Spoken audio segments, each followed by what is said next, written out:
combattants pour la liberté, la souveraineté et l'indépendance réelle, bonsoir. À l'orée de l'an 2026, c'est encore un honneur pour moi de prendre la parole et de vous faire un bilan exhaustif de l'année 2025 et aussi les perspectives pour l'année 2026. Mais avant tout propos, permettez-moi de rendre grâce à Dieu pour tous les bienfaits au cours de l'année 2025 et je continue de prier Dieu que 2026 soit meilleur à 2025. Permettez-moi également de rendre un vibrant hommage à nos vaillantes forces combattantes, forces armées nationales, volontaires pour la défense de la patrie, forces de sécurité intérieure qui veillent jour et nuit pour que notre patrie reste et demeure debout. Je prie pour le repos des âmes de tous ceux qui ont perdu la vie dans ce combat contre cette barbarie. Et également, je souhaite prompt rétablissement à tous ceux qui ont été blessés physiquement, mentalement dans cette guerre. 2025 fut une année où beaucoup de projets ont débuté. Parlant du secteur de la défense et de la sécurité, ce secteur qui nous intéresse tant dans ce combat, beaucoup d'efforts ont été consentis dans le recrutement de personnel au niveau des différentes forces. Également, plusieurs formations ont été entamées au sein de nos propres armées de façon endogène, ce qui a permis de créer beaucoup d'unités spécifiques qui font un travail remarquable sur le champ de bataille.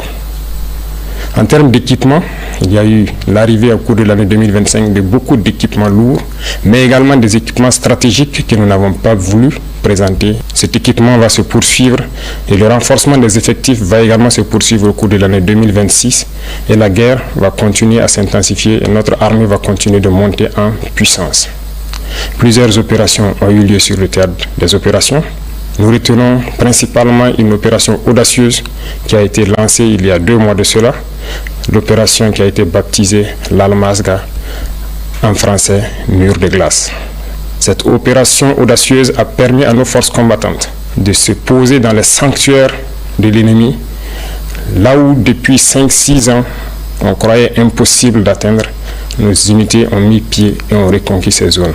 Ces opérations ont permis donc la reconquête de plusieurs dizaines de villages, en passant par la région donc de Nakambe, Napade notamment aux abords donc du barrage de Kompianga, en remontant par Namungu dans le Goulmou, en passant par Zagadegan dans le Kulse, mais également la zone de Namsigia autour de Djibo et Toulfe entre Djibo et Titaou.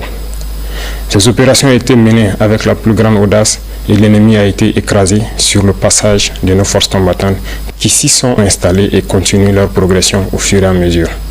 Les opérations vont se poursuivre jusqu'aux limites de nos frontières pour vaincre cette hydre terroriste qui trouble la quiétude de Burkinabé.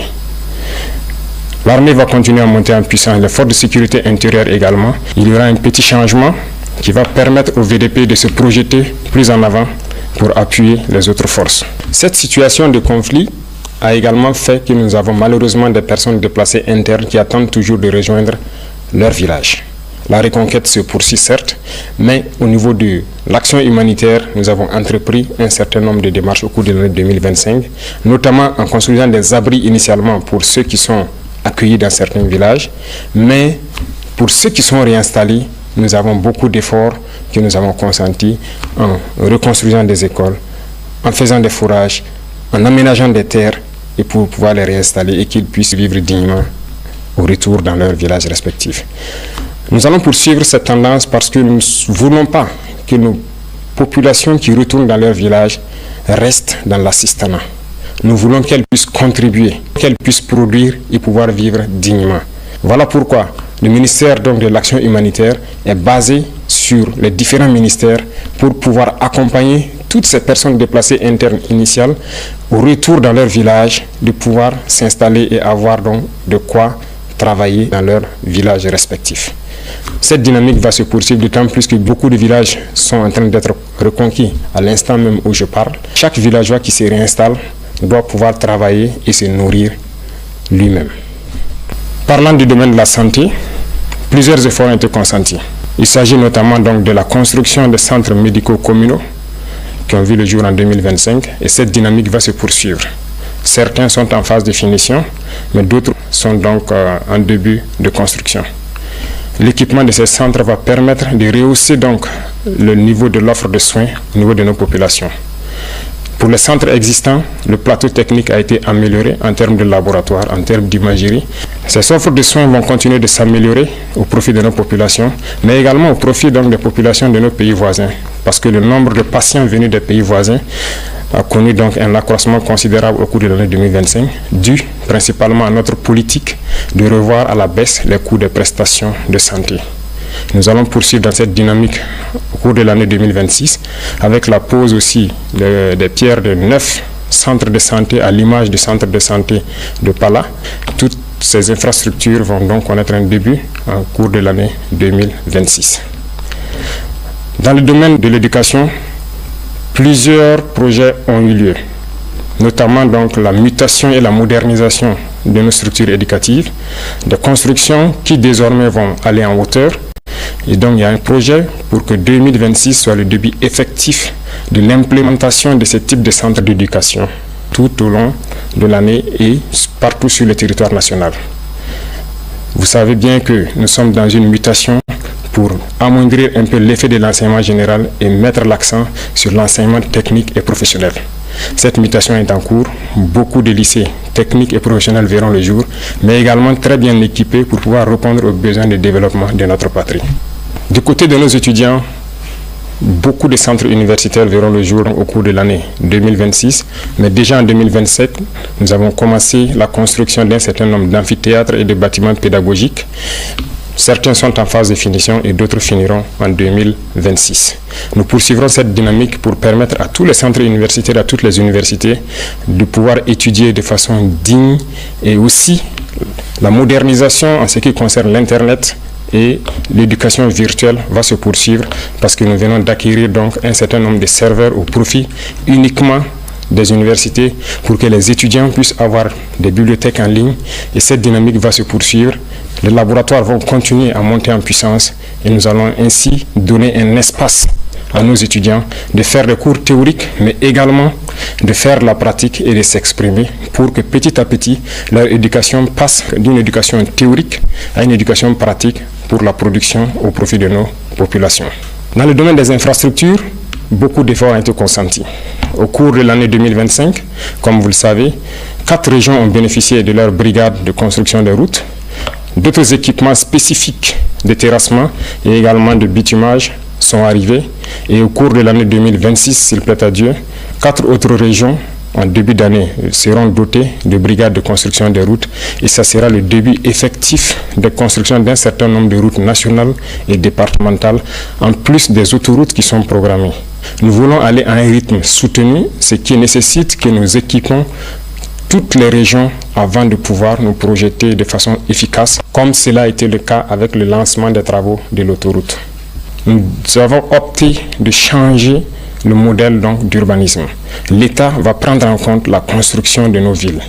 Aujourd'hui, la construction de nos villes est un impératif parce que ce que nous vivons, le problème sanitaire est dû au fait qu'il n'y a pas d'assainissement dans nos villes.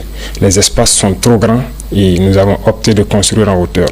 2026 verra le début de grands projets dans ce domaine d'urbanisation et de concentration des populations pour exploiter l'espace et pouvoir assainir pour que nos populations puissent vivre dignement et en très bonne santé dans des centres assez propres côté environnement et côté sanitaire.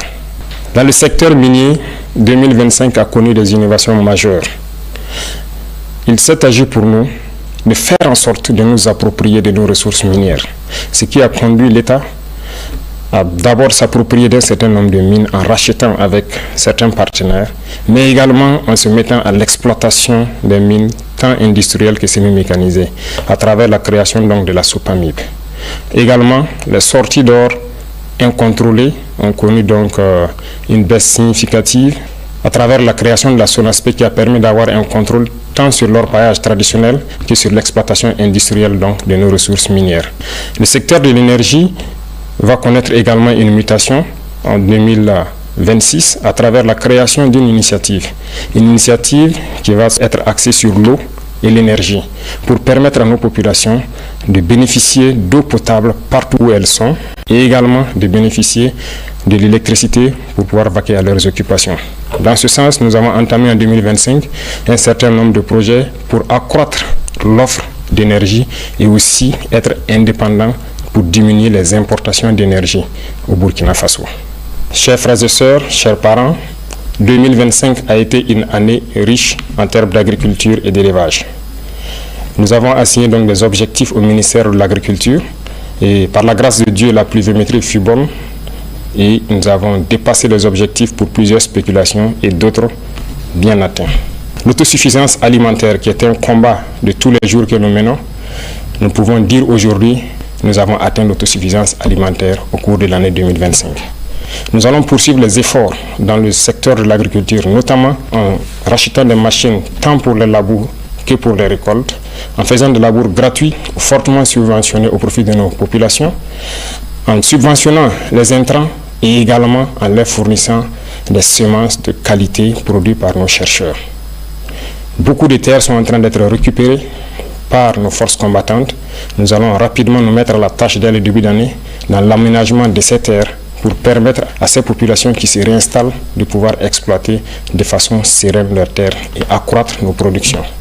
Dans le même sens, nous encourageons tous ceux qui sont dans la transformation, à petite échelle comme à grande échelle, de poursuivre les efforts et tous ceux qui comptent venir dans ce secteur de rapidement s'y ruer parce que la production va continuer à s'accroître. Nous avons aussi créé l'ONBA pour que les retenues d'eau puissent être réalisées dans chaque village. Ainsi, il ne sera plus question de cultiver au bout d'une seule saison, mais nous espérons pouvoir cultiver 2 ou 3 fois au cours de l'année. L'ONBA est en train de monter en puissance et d'ici là, dans chaque village, nous espérons avoir une retenue d'eau pour permettre aux jeunes de vivre leur métier d'agriculteur, leur métier d'élevage. Beaucoup de vaccinations ont eu lieu au cours de l'année 2025, pour la plupart gratuites, pour d'autres fortement subventionnés, ce qui a permis donc de préserver des millions de têtes de volailles, de bovins, de caprins.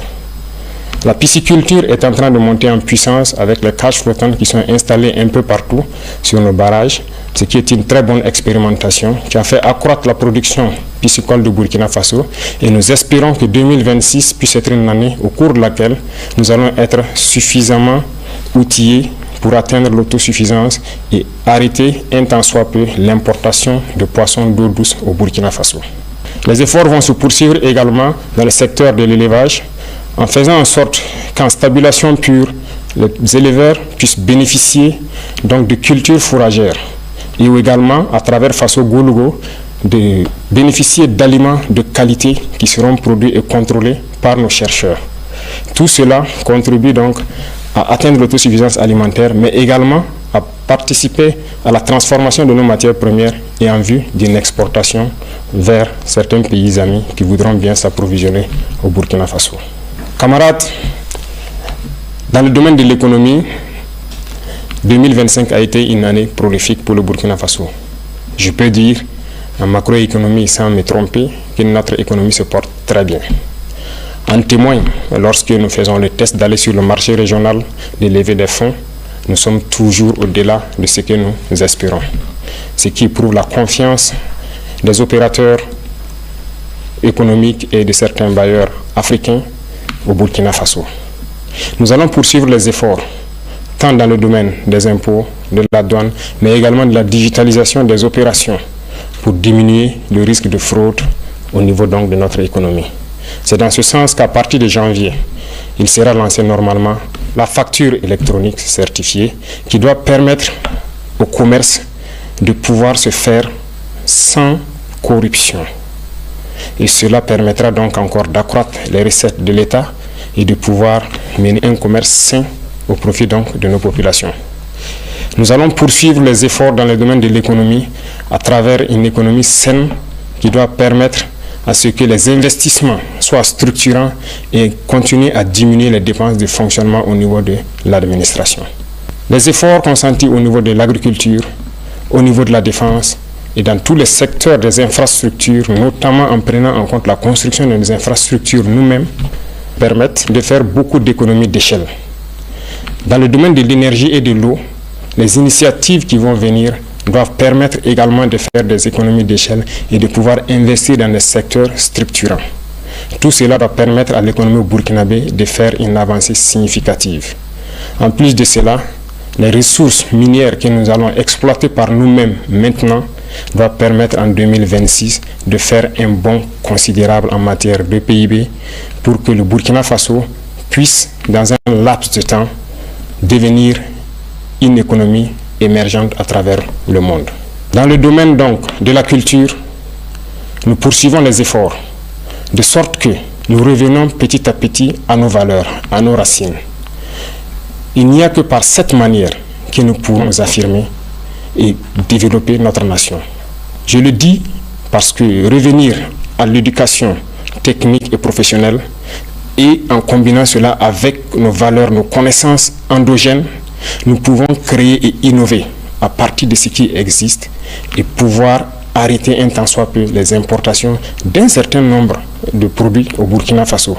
Il y a beaucoup de savoirs endogènes qui permettent de transformer déjà nos matières premières. Il suffit d'ajouter de la science pour que cela puisse nous aider. Et la culture fait partie de tout cela et participe activement au développement de notre nation. Sur nos valeurs endogènes, nous allons mettre l'accent au niveau de nos écoles et des tout-petits. Parce que le Burkinabé, l'homme intègre, a des valeurs qui nous ont été léguées par nos ancêtres. Des valeurs d'honnêteté, des valeurs d'intégrité, des valeurs de dignité et des valeurs de patriotisme. Et tout cela pourra s'enseigner à travers la culture, aussi au niveau des tout-petits, pour que nous construisions des Burkinabés de demain. Beaucoup d'événements culturels ont eu lieu en 2025, mais en 2026 également, beaucoup d'événements culturels auront lieu et il y a des grands projets dans le domaine de la culture. Mais tout cela, comme je l'ai dit, doit être axé sur nos valeurs ancestrales endogènes qui doivent permettre de créer de nouveaux Burkinabés basés sur nos propres valeurs. Tout cela doit faire la différence avec le Burkinabé que l'impérialisme a voulu bien construire au Burkina Faso. Le Burkinabé nouveau doit être quelqu'un qui s'est départi de toute corruption et qui doit mettre la patrie au devant de tout ce qu'il fait. C'est à ce sens que nous pourrons vaincre ce terrorisme qui nous menace également aujourd'hui, mais également pouvoir développer de façon consistante tout ce que nous produisons ici et pouvoir être une nation puissante et émergente. 2025 a été une année d'industrialisation également. Beaucoup d'unités industrielles ont vu le jour, notamment dans la transformation de nos matières premières, et beaucoup de ces unités ont été accompagnées par l'État à travers le Fonds burkinabé de développement économique et social, mais aussi des banques étatiques. 2026 sera aussi une année industrielle beaucoup plus importante parce que nous avons beaucoup d'unités industrielles qui seront prêtes au cours de l'année 2026, mais également, comme vous pouvez le constater, nous avons accordé des financements à certains privés à travers donc des institutions étatiques et certains fonds nationaux pour les accompagner à la création d'unités industrielles qui doivent transformer nos matières premières essentiellement. Nous avons fusionné les fonds en 4 grands fonds qui doivent permettre d'aider tous ceux qui veulent entreprendre et qui ont un minimum dans le domaine principalement de la transformation et aussi de l'agriculture. Ces domaines sont très importants pour nous parce que c'est en produisant et en transformant ce que nous produisons que nous pouvons devenir une nation puissante. Et donc l'État, en transformant ces fonds, veut avoir une marge importante pour pouvoir aider tous ceux qui sont du privé et également les entreprises nationales, étatiques, qui doivent émerger en 2026 pour que cette transformation de nos matières premières soit une réalité. Également le domaine du coton, qui autrefois était exporté brut, la première unité industrielle sera prête en 2026 et nous allons continuer avec d'autres unités industrielles pour transformer notre coton. Ceci dit, tout ce qui est matière première que nous produisons, nous allons essayer autant que possible d'installer des unités industrielles pour la transformation et 2026 sera une année où nous allons avoir un budget important à injecter au niveau des fonds pour aider tous ceux qui ont des projets structurants dans ce domaine. Dans le domaine du sport, nous avons investi beaucoup à travers donc, le Bureau national des grands projets, également à travers le ministère au cours de l'année 2025. Un stade est en construction à Bobo-Dioulasso et qui doit finir en début 2026, mais également à travers toutes les régions, nous comptons créer des espaces pour permettre aux jeunes, premièrement de faire du sport pour rester en bonne santé, pour faire en sorte que notre jeunesse ne soit pas oisive. Cela contribue à la santé physique, mentale, mais également à la productivité de la jeunesse dans notre nation.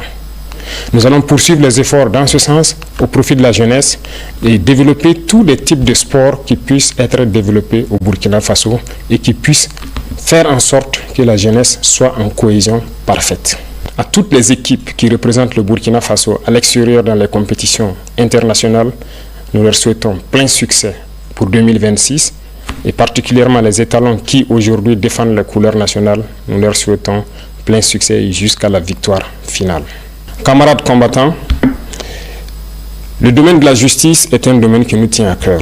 Aucune nation ne peut se développer dans l'injustice. L'injustice crée des tensions, crée des conflits et crée donc des problèmes au sein de la société. Voilà pourquoi nous nous sommes attaqués à ces phénomènes et nous avons restructuré totalement la justice au cours de l'année 2025. Cette restructuration va se poursuivre à travers donc le nouveau format du CSM qui intègre des personnels non magistrats, mais également nous voulons transformer totalement la manière de faire la justice. Et tout cela, je parlais de culture tantôt, nous avons décidé d'incorporer nos valeurs endogènes de gestion des conflits au sein de la justice. C'est ce qui donc a permis de prendre des textes pour intégrer donc la justice traditionnelle, c'est-à-dire le mode traditionnel de règlement de nos conflits. Il faut que nous revenions aux sources également dans ce domaine de la justice. Nous ne pouvons pas importer une justice et l'appliquer et espérer avoir la cohésion sociale. En intégrant donc nos valeurs ancestrales et en intégrant les personnes ressources pour le règlement de certains conflits, nous pensons que nous pouvons créer un espace de cohésion sociale fiable. En 2026, nous allons implémenter de façon physique sur le terrain ces différents tribunaux pour pouvoir régler la plupart des questions à l'amiable. Également, nous avons initié en 2025 le fait que les prisonniers puissent sortir, participer à la construction du pays. Ce n'était qu'une initiation. En 2026, nous allons faire en sorte que tous les prisonniers puissent connaître une reconversion. Au lieu de dormir en prison, nous allons faire en sorte qu'ils puissent participer, apprendre des travaux et se réinsérer dans la société. Cette nouvelle façon de voir la justice permet à ce que personne ne reste en marge. Tous ceux qui voudront construire le pays auront leur mot à dire. Que vous soyez libre ou en détention, nous ferons en sorte que vous puissiez participer à la construction du pays et vous racheter et revenir dans la société. Les efforts vont se poursuivre au niveau de la justice, dans la digitalisation également de tous les actes, de sorte que les usagers n'aient pas à se déplacer forcément vers les tribunaux qui se retrouvent généralement dans les centres urbains et qu'ils puissent rester de là où ils sont pour pouvoir avoir accès à une justice équitable et à tous les documents donc, que la justice peut délivrer. Parlant de digitalisation, c'est un secteur qui nous tient à cœur parce qu'aucune lutte contre la corruption n'est possible sans digitalisation. Nous avons fait un pas énorme, mais beaucoup reste à faire. Nous avons un programme pour les 5 ans à venir où nous devons quitter une situation précaire pour être un modèle. Déjà, le Burkina Faso a pu acquérir ses premiers serveurs de data centers et des grands data centers sont en construction, ce qui permettra à nos ingénieurs de concevoir des applications sans crainte et de pouvoir les héberger sur place. Avant, nous importions des applications que nous ne maîtrisons pas, mais aujourd'hui, la plupart des services au sein de l'administration sont en train d'être dématérialisés et tout cela, c'est grâce à nos ingénieurs informatiques qui font un travail remarquable pour que l'usager n'ait plus à se déplacer vers les services pour forcément avoir accès. De son poste, il peut tranquillement avoir accès à certains services. En plus de tout cela, nous sommes en train de mettre en place des maisons du citoyen. Et les constructions vont démarrer en 2026. Ces maisons seront donc installées dans beaucoup de chefs-lieux de province, mais également nous irons jusqu'au département pour faire en sorte que quiconque ne maîtrise pas l'outil informatique puisse aller dans ces maisons, trouver des Burkinabés qui vont les aider à avoir accès à tous les services à travers les plateformes qui seront installées sur les machines dans ces maisons. Cette digitalisation va se poursuivre et la modernisation de l'administration également va se poursuivre pour nous permettre de lutter efficacement contre la fraude et tous les abus qui puissent exister au sein de l'administration. Chers frères et sœurs, chers parents, vous avez pu constater qu'au cours de l'année 2025, nous avons dû faire donc les états généraux au niveau de l'administration territoriale. Ces états généraux ont conduit donc à des conclusions que nous avons exploitées et également donné une vision, ce qui a conduit donc à modifier le code des collectivités territoriales. Ce code a été modifié pour nous permettre d'avoir une nouvelle architecture. Certes, le redécoupage régional a évolué, mais la fonction des collectivités territoriales doit évoluer également. Parce que le développement ne se fera pas uniquement dans les villes. Le développement doit partir des villages. Et pour cela, il a fallu donc que nous touchions ce code. Nous allons installer des PDS avec des missions assez claires qui seront évaluées et suivies par les préfets, de sorte que tout ce que nous avons comme vision en matière de développement, comme je l'ai cité tantôt, puisse commencer au niveau des villages, impliquer tous les villageois et ils seront notés et évalués en fonction de ce qu'ils vont faire dans les différentes collectivités. C'est ce qui a amené principalement au changement donc, de ce code et 2026 sera l'année où nous allons implémenter réellement sur le terrain ce nouveau code des collectivités. Au niveau de l'administration territoriale, beaucoup de choses ont évolué en ce sens que l'administration déconcentrée n'était pas administrée de façon efficace pour connaître qui exactement est à son poste. Le manque de ressources humaines a fait en sorte qu'il y avait un gros manque à gagner. Nous avons fait une évaluation au cours de l'année 2025 et nous nous sommes rendus compte que beaucoup de fonctionnaires fictifs existaient ou des doublons existaient. Le recrutement récemment, en cours de l'année 2025, de beaucoup donc, de personnel de ressources humaines doit permettre de les envoyer au niveau donc, régional pour ainsi faire en sorte que tout agent qui est affecté doit pouvoir travailler et contrôler à partir de la région. Et là, au niveau national, nous avons l'assurance que le service pour lequel il a été envoyé est rendu aux populations au moment donné. Cette modernisation va se poursuivre parce que ça doit s'accompagner d'une digitalisation. Du côté de la diplomatie, le Burkina Faso rayonne. Le Burkina Faso a allumé une lumière et cette lumière doit rester allumée pour toujours. Nous rayonnons à travers le monde et notre diplomatie est très active. Des changements auront lieu certes pour réorganiser le dispositif diplomatique à travers le monde entier parce que la géopolitique nous l'impose et cette réorganisation a déjà commencé en 2025 avec un certain nombre de réajustements dans le traitement donc, des diplomates, mais la réorganisation spatiale à travers le monde entier aura lieu en 2026. Nous allons rediriger notre diplomatie en fonction de la géopolitique actuelle qui vit notre pays. Le Burkina Faso est un pays ouvert pour tous les partenaires sincères, respectueux de notre souveraineté, de notre liberté et de notre dignité. Mais le Burkina Faso ne permettra à qui que ce soit, aucune puissance, de pouvoir nous imposer ce qu'elle souhaite. Voilà pourquoi nous devons continuer partout où nous sommes à faire en sorte que le drapeau du Burkina Faso flotte avec dignité.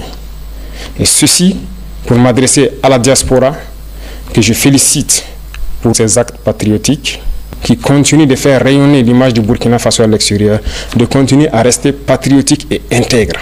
Parce que lorsqu'on parle du Burkinabé, nous devons entendre l'homme intègre, l'homme digne, et c'est ce que nous voulons au niveau de la diaspora. Et les encourager à travers donc l'organisation au niveau du Haut Conseil de Burkinabé de l'extérieur à revenir investir au Burkina Faso, leur patrie. Et nous leur ouvrons les portes et nous allons mettre tous les mécanismes en place pour qu'ils puissent revenir et investir de façon sécurisée. Au niveau confédéral, le Burkina Faso poursuit sa contribution au niveau de notre espace commun qu'est l'AES. 2025 a été une année où on nous a confié une lourde responsabilité de conduire la destinée de la Confédération. Nous avons pris cette responsabilité et nous avons promis de faire en sorte que l'AES rayonne à travers le monde entier. Et nous allons tenir notre parole et ceci, nous demandons à tout le Burkinabé de faire en sorte que cette mission qui nous a été confiée puisse être donc conduite avec succès. Nous allons poursuivre les efforts de coopération, d'amitié avec tous les États, comme je l'ai dit, respectueux de notre souveraineté et faire en sorte que l'intérêt des peuples prime sur les intérêts au niveau politique. Camarades combattants pour la liberté, Je tenais à féliciter tous les acteurs, qu'ils soient du monde de l'éducation, de l'agriculture, des infrastructures, du monde de l'économie, les agents de la santé, nos vaillantes forces combattantes, pour tous les efforts consentis au cours de l'année 2020-2025. De continuer à mouiller le maillot, comme on aime le dire, à se sacrifier, à chose qui importe pour nous, c'est le bonheur de nos populations. Tout acteur de l'administration doit avoir ça en tête et faire en sorte que ses actions quotidiennes contribuent au rayonnement de notre patrie. À tous ceux-là qui communiquent, combattent l'impérialisme à travers la communication, je les félicite plus fort. Parce que toutes les guerres de l'impérialisme commencent d'abord par la communication. Et pendant les guerres, la communication fait la différence dans les batailles. La communication essentielle est un maillon des opérations. Poursuivez votre effort de communication, poursuivez votre effort à faire en sorte que leur désinformation ne puisse pas toucher nos populations. Je vous félicite parce que vous avez fait le dernier temps en prouvant aux yeux de tout le monde que Burkina Faso est debout. Et quand je parle d'acteurs de la communication, je parle de moi, qu'elle soit privée ou publique. À travers les médias sociaux, à montrer une image saine du Burkina Faso. Et je remercie également tous ceux qui ont pris de leur temps, qui ont quitté l'extérieur, venir au Burkina Faso pour constater les réalités du Burkina Faso et qui ont pu le diffuser à travers, faire comprendre à ces médias mensongers que ce qui est de notre patrie est totalement faux. Continuez dans ce sens parce que je le dis et j'insiste, la communication est un maillon vers le succès de notre lutte. Les passés n'ont pas abouti, nous connaissons les causes, mais nous ferons en sorte que cette révolution aboutisse pour le bonheur de nos populations. Le Burkinabé est intrinsèquement toute la population faire en sorte que la communication, l'intoxication et la désinformation de l'impérialisme ne passent pas. Pour tous ceux qui sont encore sceptiques, qui ne croient pas à la dynamique, je les invite à regarder un peu dans le rétroviseur. Dans le passé, il y a quelques années, comment était le Burkina Faso? Meilleur que exactement ce qui a été fait au bout de ces 3 années. Nous ne voulons pas exclure quelqu'un, mais comme nous l'avons dit, Dieu refuse de voir le soleil, nous ne pouvons pas faire autrement que de les marcher. Nous allons évoluer, nous allons continuer, nous allons poursuivre. Le terrorisme sera un passé et nous ferons que le visage du Burkina Faso qui est connu aujourd'hui, dans 5 ans, nous ne puissions pas le reconnaître. Pour les générations à venir, est bien aussi déjà gagné. Doublé d'efforts pour que 2025 vive le Burkina Faso, vivre notre digne, intègre et prospère. Bonne année 2026. La patrie ou la mort, nous vaincrons.